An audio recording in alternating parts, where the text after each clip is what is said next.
Hello friends, in this lecture we will learn about 18th century India.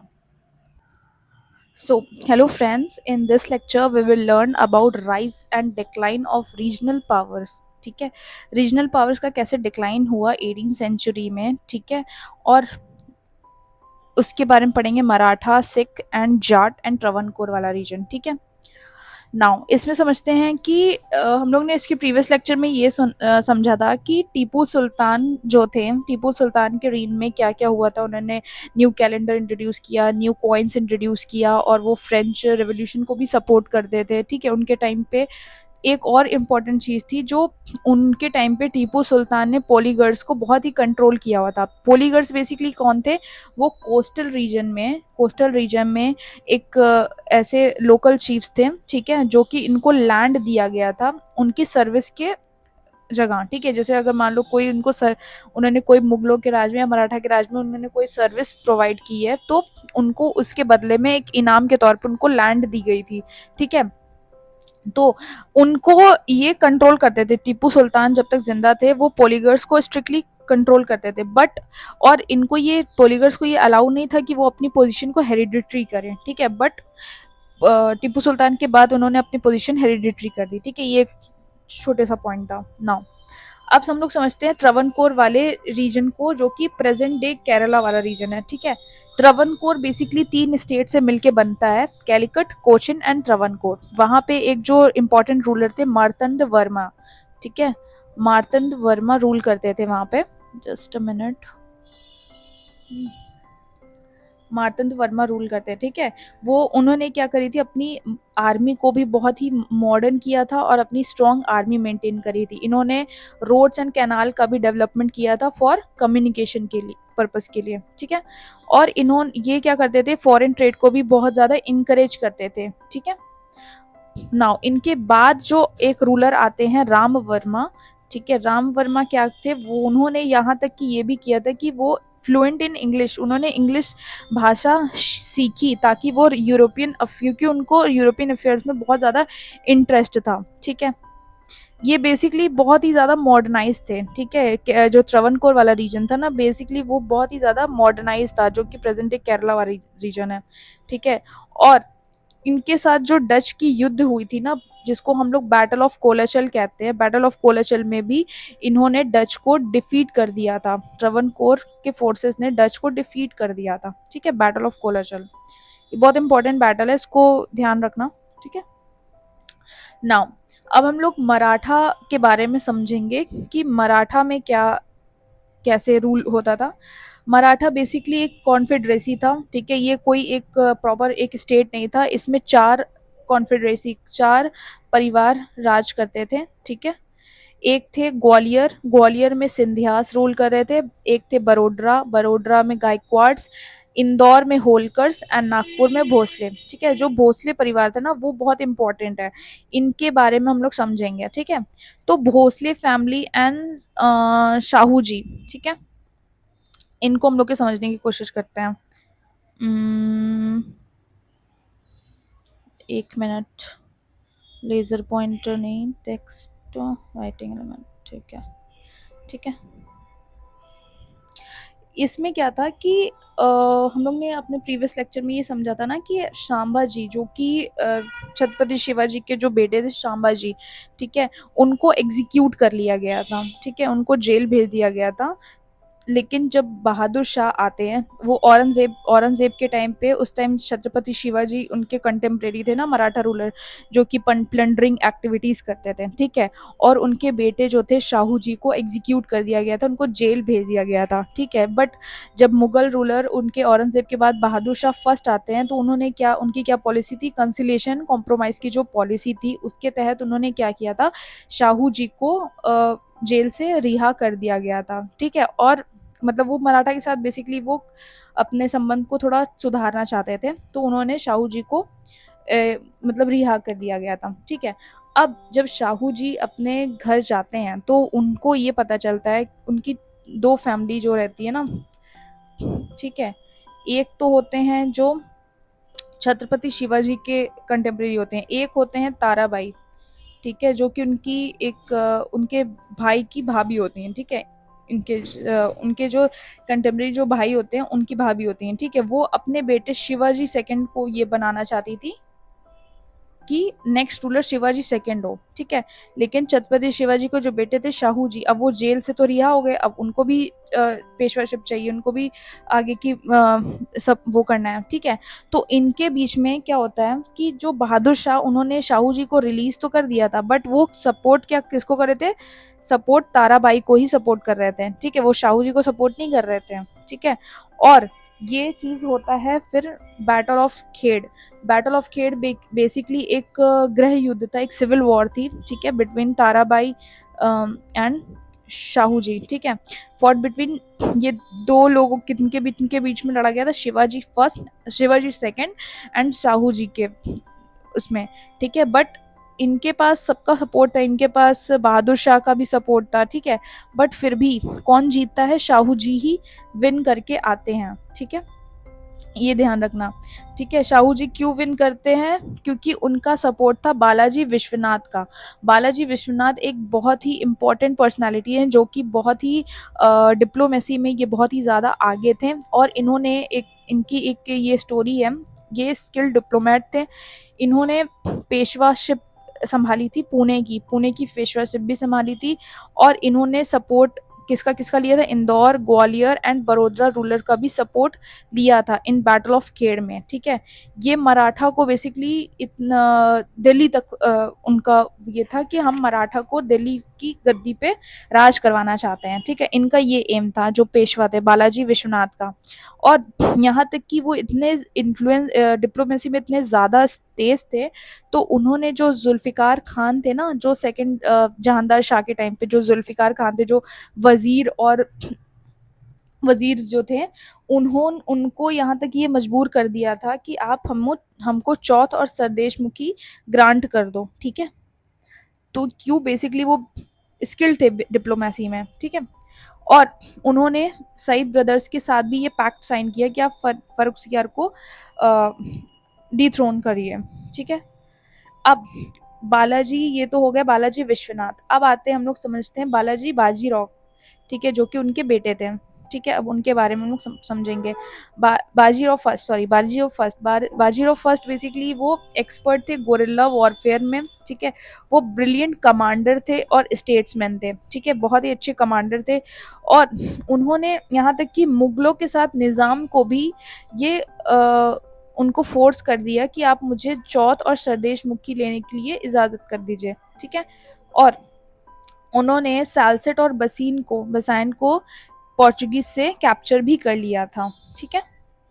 अब next जो हम लोग पढ़ते हैं, बालाजी बाजीराव बेसिकली उन्होंने क्या कहा, इनके इनके टाइम पे क्या हुआ ना, जो शाहू जी थे ना, शाहू जी जो हम लोग ने अभी पढ़ा, शाहू जी की डेथ हो गई थी इस टाइम तक, ठीक है। तो अब इनके टाइम पे क्या हुआ था, ये एक बेसिकली इनका एक एक्सपेंशनिस्ट पॉलिसी था। उन्होंने क्या किया, बंगाल के रीजन में, बंगाल के टाइम पे उस टाइम अलीवर्दी खान रूल कर रहे थे, बंगाल के नवाब थे अलीवर्दी खान, उस टाइम वो रूल कर रहे थे, ठीक है। उन्होंने बालाजी बाजीराव ने बंगाल के रीजन में अटैक कर दिया, और उन्होंने उड़ीसा के जो रीजन है ना, बंगाल का उड़ीसा वाला रीजन, इसको भी कैप्चर कर लिया था, ठीक है। इन्होंने हैदराबाद के निज़ाम को भी डिफीट करी है, मतलब इनकी बेसिकली एक्सपेंशनिस्ट पॉलिसी, इसलिए वजह से इनको बहुत लोग ज़्यादा पसंद नहीं करते थे, ठीक है। इनका एम था कि हमको दिल्ली पे रूल अपना स्टैब्लिश करना है, ठीक है। और ये सारी चीज़ें आई हैं जब पेशवाशिप आया है, ठीक है। आओ नाउ फिर हम लोग समझते हैं third battle of Panipat. Basically ये तो हम लोग ने समझा कि इनका क्या एम था, ये दिल्ली पे राज करना चाहते थे, ठीक है। तो इनके टाइम पे क्या होता था कि दुर्रानी बेसिकली एक पर्सनालिटी थे, एक second, just a minute, Imadul मुल्क, ठीक है। इमादुल मुल्क एक पर्सनालिटी थी, जिन्होंने मराठा से ये बोला कि अगर आप मुगलों को ये प्रेशर करके मुझे, अगर आप ये इमाद उल मुल्क, ठीक है, ये मराठा से ये बोलते हैं कि इफ़ अगर आप प्रेशर करके मुगलों को ये प्रेशर कर दो कि आप मुझे अपना वज़ीर बना लो, ठीक है, तो उन्होंने मराठा से ये वादा किया, अगर आप ऐसा करते हो तो हम ये इंश्योर करेंगे कि मराठा ही इनडायरेक्टली रूल करें इंडिया पे, ठीक है। और ये जो कि इनका एम भी था, ठीक है। तो ये बात ये मान लेते हैं, ठीक है। और ये वजीर बन जाते हैं। तो इमादुल मुल्क एक तरीके से एजेंट बन जाते हैं किनके, मराठा के, ठीक है। और इमादुल मुल्क ही ये बताते हैं कि एक आदमी है अहमद शाह दुर्रानी नाम का, जो कि इंडिया पे अटैक करता है और इंडिया को लूट के ले जाता है, ठीक है। तो और इनका एजेंट कौन है, अहमद शाह दुर्रानी का एजेंट है तीमूर शाह जो कि है राजा ऑफ रोहेलखंड, ठीक है। वो ये सारी चीज़ें बताता है। तो अब मराठा को सबसे पहले दिल्ली को भी तो एक तरीके, अगर अगर उनको दिल्ली पे राज करना है, दिल्ली पे रूल करना है, तो ये उनकी जिम्मेदारी बनती है ना कि हम पहले दिल्ली को सिक्योर तो करें बाहर के अटैक से। तो वो इसमें पार्टिसिपेट करते हैं। मराठा किसके पास जाते हैं, मराठा जाते हैं राजा ऑफ रोहिलखंड के, और उनको कैप्चर कर लेते हैं। जब ये बात अहमद शाह दुर्रानी को ये बात जब पता चलती है, तो अहमद शाह दुर्रानी इन्वेड करता है इंडिया में अपनी पूरी आर्मी के साथ, और फिर होता है third battle of Panipat. But ये थर्ड बैटल ऑफ पानीपत बहुत ही ज़्यादा डिसाइसिव नेचर की नहीं होती है। क्यों? क्योंकि अहमद शाह दुर्रानी यहाँ पे बस प्लंडरिंग एक्टिविटीज़ के लिए आता था। उसको रूल तो अफगानिस्तान में ही करना था, बट वो बेसिकली वो लूटना ही चाहता था, ठीक है। तो एक तरीके से वो रूलिंग के लिए नहीं आया था, ठीक है। तो फिर से वही पेशवा जो रूल कर रहे थे, उन्हीं को वो सारी चीज़ें देख के वो चले जाते हैं, ठीक है। अब नेक्स्ट आते हैं माधव राव जो होते हैं। माधव राव ने निज़ाम की तो हो गई थर्ड बैटल ऑफ पानीपत की बात, ठीक है। ये डिसाइसिव नेचर का नहीं था। Durrani did not stay to rule in India. अब नेक्स्ट पेशवा आते हैं माधव राव ने डिफीट किया था निज़ाम को और रोहिलास को, ठीक है। और इन्होंने हैदर अली को, जो कि हमने पढ़ा था ना मैसूर के किंगडम थे, हैदर अली को भी फोर्स कर दिया था कि आप मुझे पे करिए टैक्स, ठीक है। इन्होंने राजपूत और जाट को भी कंट्रोल किया। नेक्स्ट आते हैं नारायण राव और रघुनाथ राव। नारायण राव रघुनाथ राव की एक ऐसी कॉन्स्पिरेसी थ्योरी है कि रघुनाथ राव जो थे ना, उनके चाचा थे नारायण राव के, ठीक है। और वो क्या करते हैं, वो नारायण राव को पॉइजन दे देते हैं, ठीक है, ताकि अब नारायण राव जब ख़त्म हो जाएगा तो मुझे इसकी पेशवाशिप मिल जाएगी। बट ये सारी चीज़ें नाना फडणवीस ये सारी चीज़ों को देख रहा था, ठीक है, कि क्योंकि वो लॉयल एडवाइज़र था। और उन्होंने ये कहा कि क्यों ना नहीं अभी इस टाइम जो नारायण राव के जो बेटे हैं सवाई माधव राव, उनको हमको पेशवाशिप देनी चाहिए, ठीक है। तो ये एक तरीके से सिविल वॉर इनके बीच में स्टार्ट हो जाती है। और रघुनाथ राव जाते हैं, किनके पास जाते हैं, ब्रिटिशर्स के पास जाते हैं, ब्रिटिशर्स से हेल्प लेते हैं। और वो बोलते हैं कि आप ट्रीटी ऑफ सूरत इनके बीच में साइन होती है, और रघुनाथ राव ये बोलते हैं कि हम थाने और वसई आपको दे देंगे अगर आप मुझे 2500 ब्रिटिश सोल्जर्स आप मुझको दे देते हो, ठीक है। इसकी चीज़ें बस हम लोग को यहीं तक समझनी है, ठीक है। आपको बस ये क्रोनोलॉजी के तौर पे याद रखनी है। नेक्स्ट जो हम लोग स्टेट पढ़ेंगे वो होगा Jat state, sorry Jat state, ठीक है। जाट स्टेट में बेसिकली इनके फाउंडर कौन थे, चूरमन एंड बदन सिंह जाट, ठीक है। चूरमन एंड बदन सिंह जाट, इनके ग्रेटेस्ट रूलर राजा सूरजमल थे। राजा सूरजमल के टाइम पे वो जो था ना, जाट स्टेट बहुत ही अपने पीक पे पहुंचा था, ठीक है। इंपॉर्टेंट जाट लीडर्स ये हैं, गोकुल जाट, राजा राम जाट, चूरमन जाट एंड बदन सिंह जाट, ठीक है। नाउ अब हम लोग समझते हैं रोहिलखंड एंड फर्रुखाबाद वाले रीजन में क्या हुआ। वहाँ पे थे मोहम्मद खान बंगश जो कि कंट्रोल करते थे फर्रुखाबाद को, और अली मोहम्मद खान जो कि रोहिलखंड के फाउंडर थे। बस इनके बारे में बस यही दो चीज़ समझनी है, ठीक। अब नेक्स्ट समझते हैं सिख स्टेट में क्या चीज़ें थी, ठीक है। सिख स्टेट में बेसिकली उस टाइम भक्ति मूवमेंट चलता था। वो बेसिकली वो इनका इम्फेसिस की उनका ये था कि वो भक्ति मूवमेंट पे वो ज़्यादा ही बिलीव करते थे, वो भक्ति के उस पे थे, ठीक है। नाउ जो सिख गुरु थे, गुरु नानक देव, ठीक है, उन्होंने इसकी नींव रखी थी सिखिज्म की, ठीक है। और गुरु गोबिंद सिंह जो थे उन्होंने खालसा आर्मी बनाई थी, ठीक है, after the exam of Guru Arjan Dev, ठीक है। ये हम लोग ने इसके इसमें प्रीवियस लेक्चर में देखा है कि कैसे उन जो थे जहांगीर जो थे, ठीक है, उन्होंने गुरु अर्जन देव को एग्जीक्यूट करने का ऑर्डर दे दिया था। तब से ही हम लोग के बीच में जो मुगलों और सिख आर्मी के बीच में बहुत ही ज़्यादा टसल स्टार्ट हुआ था, ठीक है। इसकी वजह से गुरु गोबिंद सिंह ने खालसा आर्मी की भी फॉर्मेशन की थी। और जो 11th गुरु, जिनको एक तरीके से वो कोई गुरु नहीं है, वो गुरु ग्रंथ साहिब हैं, ठीक है, एक तरह के बुक है, ठीक है। नाउ सिख के एडमिनिस्ट्रेशन में हम लोग क्या समझते हैं, सिख स्टेट बेसिकली 12 मिसल में डिवाइडेड था, ठीक है, 12 मिसल में डिवाइडेड था, और हर मिसल का एक मिसलेदार था। उसमें से एक मिसल था मिसल था सुकर चाक्या मिसल, और उसके जो लीडर थे महाराजा रंजीत सिंह। इनका ये था, उन्होंने क्या किया था, उन्होंने पूरे मिसल को यूनाइट किया और वो खुद एक यूनिफाइड सिख स्टेट के रूलर बने, ठीक है। नाउ अब हम लोग समझते हैं राजपूत स्टेट जयपुर के बारे में, कि जयपुर स्टेट में क्या था। जयपुर में क्या था, राजा सवाई जय सिंह रूल करते थे। वो बेसिकली ये फाउंडर भी थे। जयपुर सिटी जो हम लोग देखते हैं ना, या पिंक सिटी, जयपुर सिटी, उसके फाउंडर थे। इन्होंने जंतर मंतर जो दिल्ली में है ना, वो भी इनके टाइम पे बिल्ट हुआ था। ये बेसिकली बहुत ही ज़्यादा एस्ट्रोनॉमी और साइंस में इंटरेस्ट रखते थे। इन्होंने यहाँ तक कि इन्होंने जो ज्योमेट्री वर्क थी ना, इनको भी संस्कृत में ट्रांसलेट किया था। ये एक तरीके से सोशल रिफॉर्मर भी थे, ठीक है। तो ये तो बात रही कि अब तक के जितने भी स्टेट थे उनकी क्या सिचुएशंस थी आफ्टर मुगल डिक्लाइनेशन, मुगल के डिक्लाइन के बाद कैसे कैसे वो सारे स्टेट अपने उसमें आते हैं, ठीक है। अब हम लोग 18 सेंचुरी के कुछ इकोनॉमिक कंडीशन को भी समझने की कोशिश करते हैं, क्योंकि 18 शताब्दी का जो सेंचुरी में उस टाइम की इकोनॉमिक कंडीशंस क्या थी। ट्रेड में क्या था, इंटरनल ट्रेड तो बेसिकली सफ़र था, क्योंकि हम लोग ने देखा कि कितने वॉर्स होते थे और इंस्टेबिलिटी क्रिएटेड था। बट एक्सटर्नल ट्रेड हमारा स्ट्रॉन्ग था, ठीक है।